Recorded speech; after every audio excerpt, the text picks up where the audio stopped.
The wind howled through Chicago's back alleys, a cruel blade slicing through the thin jacket of a boy huddled against a dumpster. His name was Ethan, and at 16, he was a ghost in a city that didn't care. His breath fogged in the December air, each exhale a reminder of how alone he felt. Evan Carter, 34, pulled his scarf tighter as he navigated the snow-dusted streets of the West Loop. He wasn't supposed to be here, not in this forgotten corner of the city, but something had tugged him off his usual route home from the community center where he volunteered. Maybe it was the ache in his chest, the one that never quite left since Caleb's death 5 years ago. He spotted Ethan before he heard Hema's trembling figure, all sharp angles and defiance, trying to shrink into the shadows. The boy's lips were blue, his hands stuffed into pockets that looked more like holes. Evan's heart clenched. He'd seen too many kids like this, chewed up by the streets, but something about this one stopped him cold. Maybe it was the eyes, a shade of blue that felt like a punch to the gut. Too familiar, too raw. "Hey," Evan called softly, his voice cutting through the wind. "You okay?" Ethan's head snapped up, his gaze wary but not hostile. "I'm fine," he muttered, though his chattering teeth betrayed him. He pulled his knees closer, as if he could ward off the cold with sheer stubbornness. Evan didn't think twice. He shrugged off his heavy wool coat, the one Caleb had bought him years ago, the one he still wore like a memory, and draped it over Ethan's shoulders. "Take this. It's too cold out here." Ethan flinched at the gesture, his eyes narrowing. "I don't need your pity." "It's not pity," Evan said, crouching to meet the boy's gaze. "It's just a coat. And you look like you need it more than I do." The boy hesitated, then pulled the coat tighter around himself, the oversized fabric swallowing his frame. For a moment, neither spoke. The snow fell in soft, silent flakes, blanketing the alley in a fragile kind of peace. Evan stood, ready to walk away, but something in Ethan's expression held him there, a flicker of vulnerability, a crack in the armor. "What's your name?" Evan asked, his voice gentler now. "Ethan," the boy said after a pause, like he wasn't sure he wanted to give even that much away. "I'm Evan." He offered a small smile, hoping it didn't look as tired as he felt. "You got somewhere to go tonight?" Ethan's jaw tightened, and he looked away. "I'm good." The lie was obvious, but Evan didn't push. He'd worked with enough runaway kids to know trust wasn't handed out like candy. Instead, he reached into his pocket and pulled out a card for the West Loop Community Center. "If you need a hot meal or a place to crash, come here. We don't ask questions." Ethan took the card, his fingers brushing Evan's for a split second. The contact sent a shiver through Evan, not from the cold, but from something deeper, something he couldn't name. He nodded at the boy, then turned to leave, the snow crunching under his boots. As he walked away, Ethan called out, "Why'd you do that?" "The coat, I mean." Evan paused, glancing back. "Because someone helped me once. A long time ago. Figured I'd pay it forward." He didn't see the way Ethan's eyes lingered on him, or the way the boy clutched the card like a lifeline. But as Evan disappeared into the snowy night, he felt a spark of something he hadn't felt in years. Hope. Maybe. Or the ghost of a connection he thought he'd buried. The next morning, Evan arrived at the community center early, his breath still visible in the frigid air. The center was a squat brick building, its walls plastered with flyers about free meals and job training. It wasn't much, but for kids like Ethan, it was a haven. Evan had been coming here for years, first as a volunteer, then as a counselor, pouring himself into the work to fill the void Caleb had left. Caleb. The name still stung, sharp and sudden. They'd met in college. Two kids from opposite sides of Chicago, Evan from the working-class South Side, Caleb from the polished North Shore. Caleb had been all charisma and fire, a poet who could make the world feel bigger with a single sentence. They'd fallen hard, dreaming of a life together, until Caleb's addiction pulled him under. Evan had tried to save him, but love wasn't enough.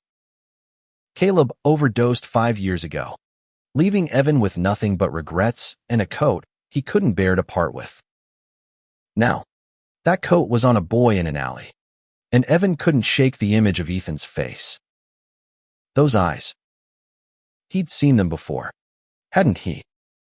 In another life, in another time. The day passed in a blur of paperwork and phone calls, but Evan's mind kept drifting back to Ethan. By evening, he was restless, pacing the center's cramped office. He was about to lock up when the front door creaked open, and there was Ethan, still wearing the coat, his expression a mix of defiance and uncertainty. "You came," Evan said, surprised. Ethan shrugged, shoving his hands into the coat's pockets. "Figured I'd check it out. You said there was food." Evan grinned, gesturing toward the kitchen. "Plenty of it. Come on." They sat at a folding table with plates of spaghetti, the kind of meal that stuck to your ribs. Ethan ate like he hadn't seen food in days, and Evan watched, trying not to stare. The boy was all edges, sharp cheekbones. Sharp word, but there was a softness there, too, buried deep. "So," Evan said, breaking the silence. "What's your story?" Ethan's fork paused midair. "Don't have one." "Everyone's got a story," Evan said gently. "Doesn't have to be a long one." Ethan's eyes flicked up, guarded but curious. "You first." Evan chuckled, leaning back in his chair. "Fair enough. Grew up in Bridgeport. Worked my way through college. Thought I had it all figured out. Then life happened. Lost someone I loved. Been trying to piece myself back together ever since." Ethan's expression softened, just for a moment. "Sounds like it sucks." "It did," Evan admitted. "Still does. Sometimes." "Your turn." Ethan hesitated, then set his fork down. "Ran away from home. Mom's new boyfriend didn't like me much. Been on my own for a while." Evan nodded, careful not to push too hard. "That's rough. You got anyone else? Family? Friends?" Ethan's gaze dropped to the table. "Not really." The words hung heavy between them, and Evan felt that ache again, the one that reminded him of Caleb. He wanted to say something, to offer more than a meal and a coat, but he didn't know how. Instead, he stood and grabbed a spare blanket from the supply closet. "You can crash here tonight. Couch isn't much, but it's warm." Ethan looked like he might argue, but exhaustion won out. "Thanks," he mumbled, taking the blanket. As Ethan settled onto the couch, Evan lingered by the door, watching the boy's silhouette in the dim light.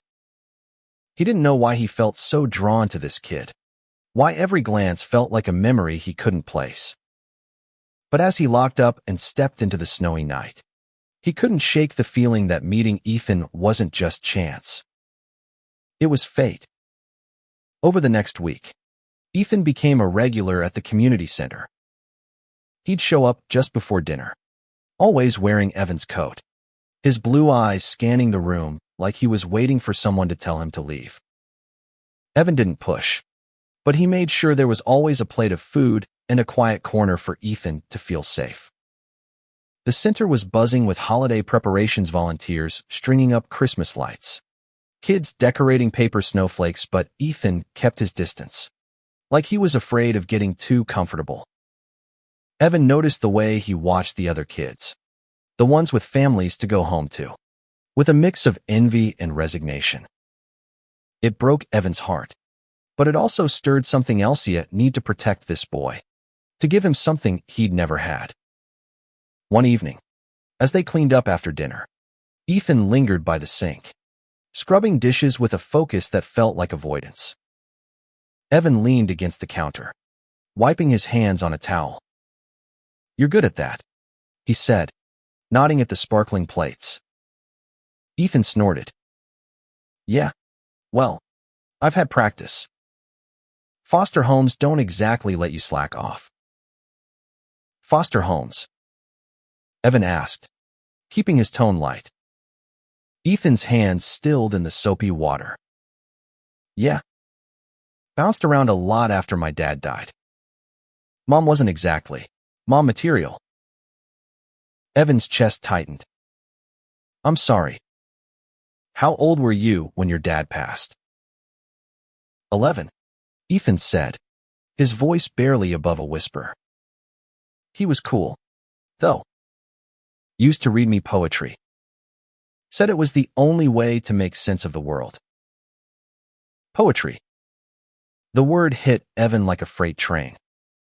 Caleb had been obsessed with poetry, always scribbling lines on napkins, reciting Frost and Whitman like they were gospel. Evan swallowed hard, pushing the thought away. What was his name? He asked, almost afraid of the answer. "Caleb," Ethan said, and the world tilted.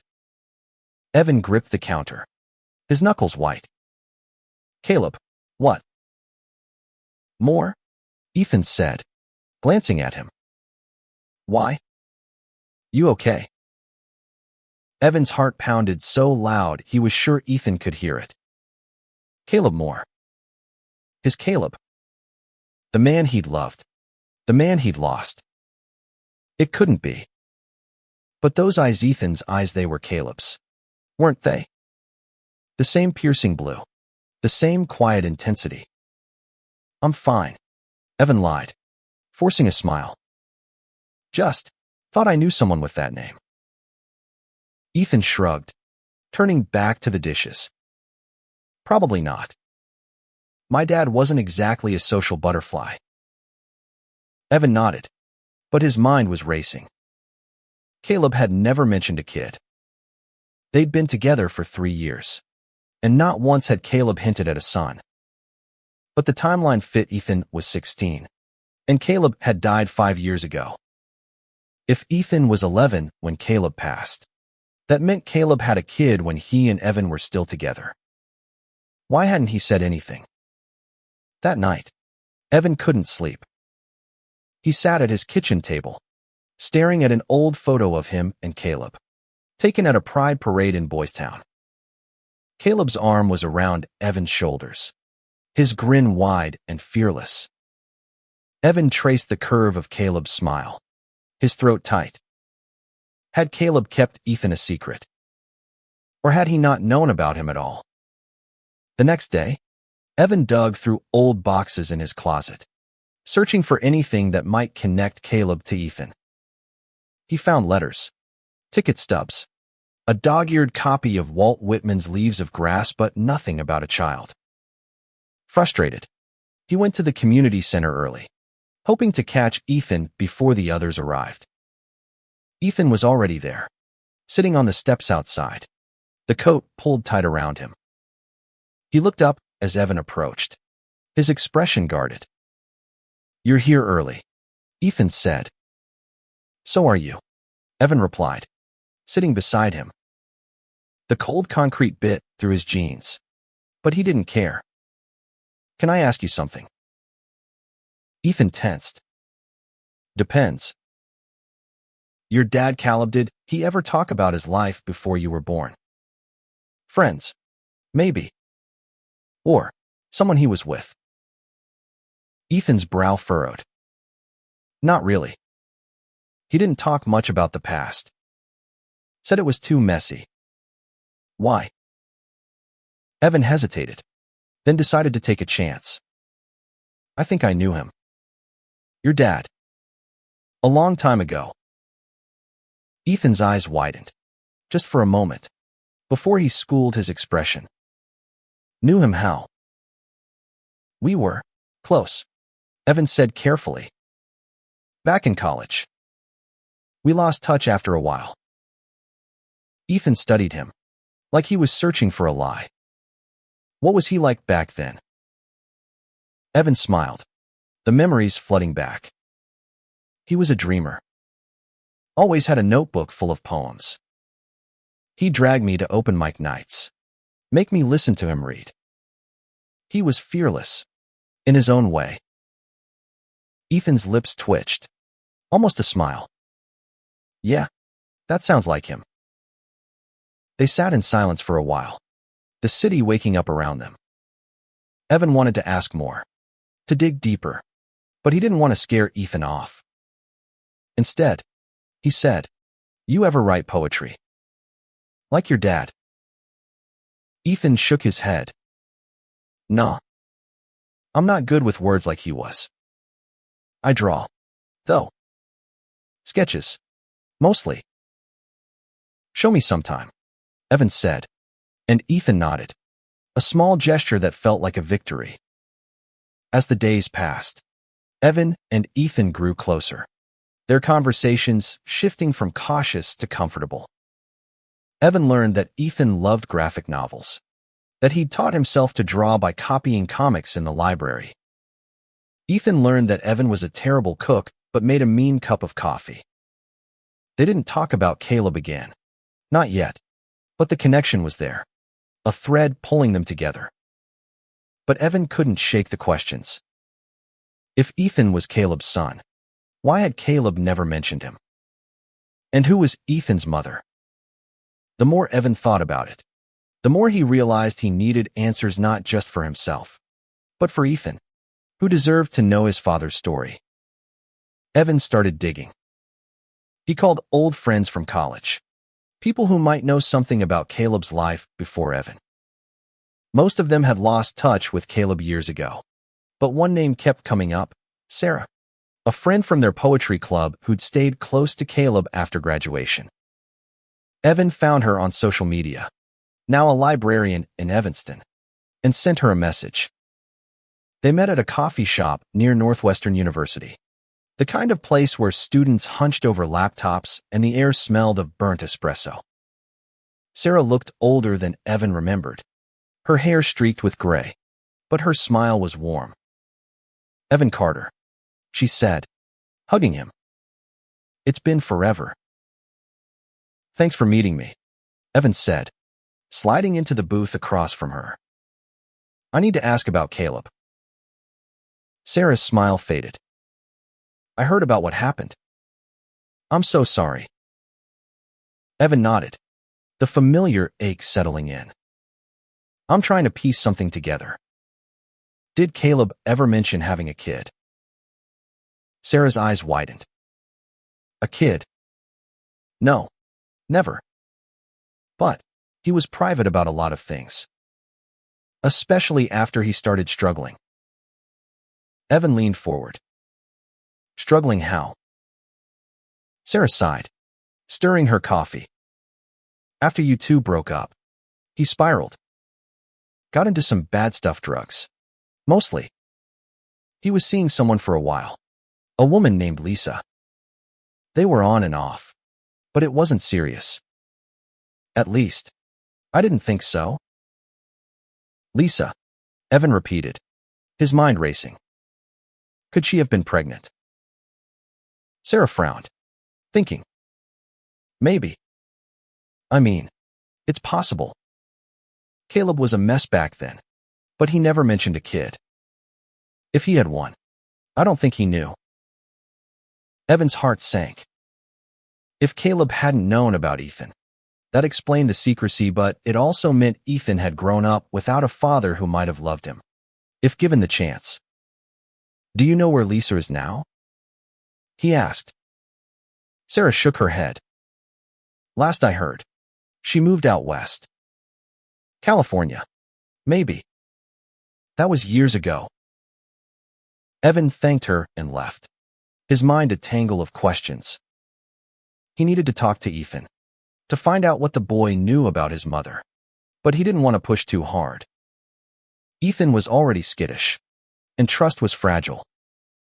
Back at the community center, Ethan was helping a group of younger kids with their art projects. His sketches scattered across the table. Evan watched from the doorway, struck by how much Ethan resembled Caleb in that moment, the same focused expression, the same quiet intensity. He joined them, picking up a pencil to doodle alongside Ethan. "You're pretty good," Ethan said, glancing at Evan's sketch of a city skyline. "You're better," Evan replied, nodding at Ethan's detailed drawing of a dragon. "You ever think about doing this for real? Like art school?" Ethan snorted. "Yeah, right. With what money?" "There are scholarships," Evan said. "I could help you look into them."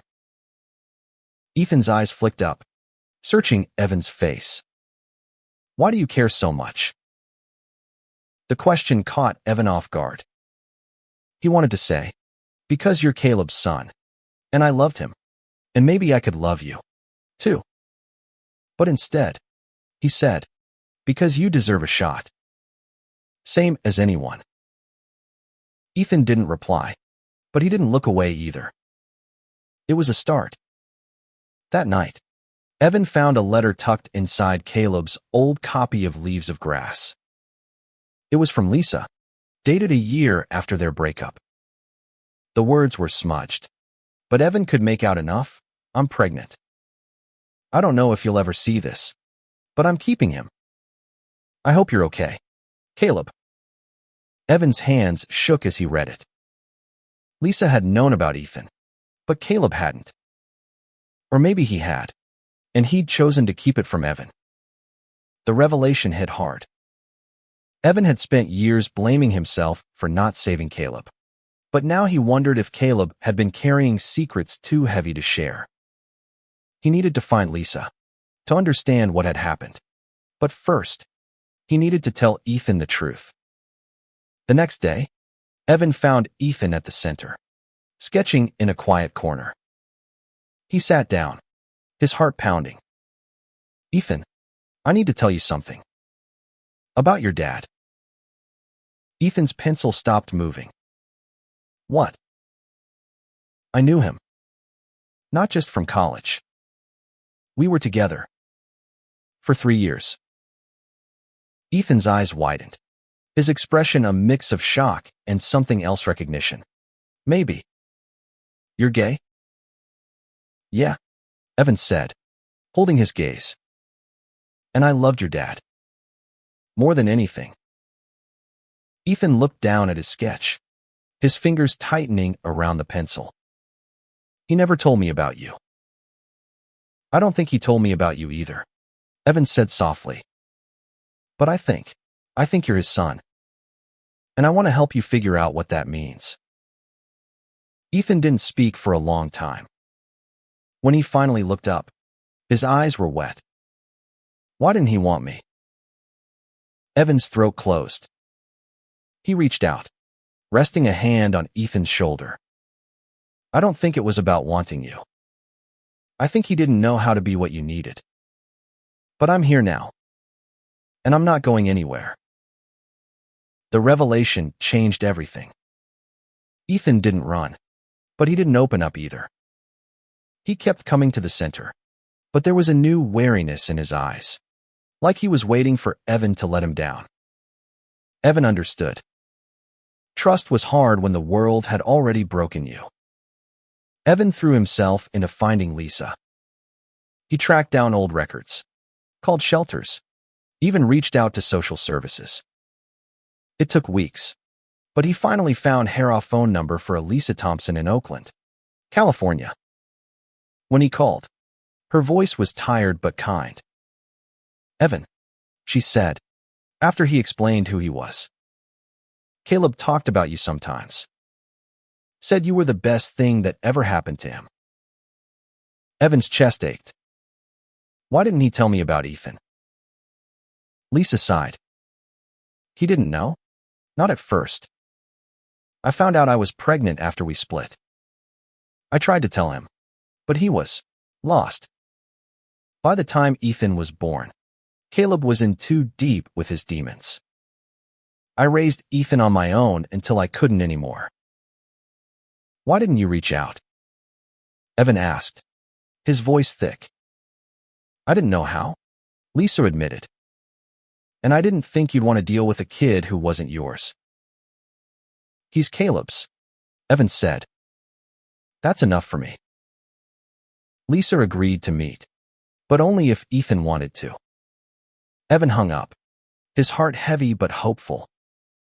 He found Ethan at the center, sketching in his usual corner. I talked to your mom, Evan said, sitting beside him. Ethan's pencil froze. She's not my mom. She gave me up.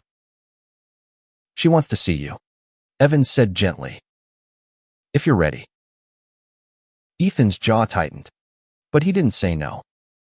Over the next few days, they talked more about Caleb, about Lisa, about the life Ethan had lived. Ethan admitted he'd run away from his last foster home because he felt invisible. Evan listened, letting Ethan set the pace. One night, as they sat on the center steps, Ethan pulled out his sketchbook. I drew something, he said, handing it to Evan. It was a portrait of Caleb, based on an old photo Evan had shared. The likeness was uncanny, the sharp jaw, the mischievous smile. Evan's eyes burned. It's perfect, he said, his voice rough. Ethan looked away, his cheeks flushed. I want to meet her. My mom. Evan nodded, relief flooding him. I'll make it happen. They flew to Oakland a week later, Evan using his savings to cover the tickets. Lisa met them at a small diner, her face lined but warm. She hugged Ethan, who stood stiffly at first, then relaxed into her arms. They talked for hours, piecing together the years they'd lost. Lisa told stories of Caleb's better days, and Ethan listened, hungry for every detail. Back in Chicago, Ethan moved into the center's transitional housing program, with Evan as his mentor. They spent evenings together, Ethan sketching while Evan told stories about Caleb, the good ones, the ones that made them both laugh. Slowly, Ethan's walls came down. He started talking about art school, about a future he could see for himself. Evan felt it to a future. Not the one he'd planned with Caleb, but a new one, built on the ashes of the past. He was falling for Ethan, not in a romantic way, but as a father might. It scared him, how much he cared, but it also felt right. One day, Ethan showed up with a new sketch, a portrait of Evan, his face soft with a smile. You're not so bad, Ethan said, grinning. Evan laughed, ruffling Ethan's hair. You're not so bad yourself, kid. Spring came to Chicago, softening the city's edges with green. Ethan was thriving, his sketches now covering the walls of the community center. He'd applied for an art scholarship, with Evan's help, and the acceptance letter arrived on a sunny April morning. Ethan hooped, hugging Evan so tight it hurt. You did this, Ethan said, his voice muffled against Evan's shoulder. You believed in me. Evan shook his head. You did the work, Ethan. I just gave you a nudge. They celebrated with pizza and root beer, the center buzzing with volunteers and kids. Lisa visited often now, rebuilding her bond with Ethan. It wasn't perfect, but it was a start. Evan watched them, his heart full. He'd lost Caleb, but he'd found Ethan, and in some ways, it felt like Caleb was still with them, in the blue of Ethan's eyes, in the poetry of his sketches. One evening, as they sat on the center steps, Ethan handed Evan a small notebook. Found this in your coat, he said. The one you gave me. Evan opened it, his breath catching. It was Caleb's, filled with poems he'd never shared. One was titled For Evan, a love letter in verse, written in Caleb's messy scrawl. Evan read it, tears blurring the words. It was about hope, about second chances, about love that endured beyond the grave. "He'd be proud of you," Evan said, his voice breaking. "And I think he'd be glad you found me." Ethan smiled, his eyes bright. "Yeah, I think so too." They sat in silence, the city humming around them. Evan thought of the coat, the one that had brought them together, and realized it wasn't just a piece of fabric. It was a bridge, a connection between past and present, between loss and love. He'd given it to a shivering boy, not knowing it would lead him to Caleb's son, to a family he never expected. As the sun set, painting the sky in hues of pink and gold, Evan felt a weight lift. He wasn't alone anymore. Neither was Ethan. They had each other, and that was enough.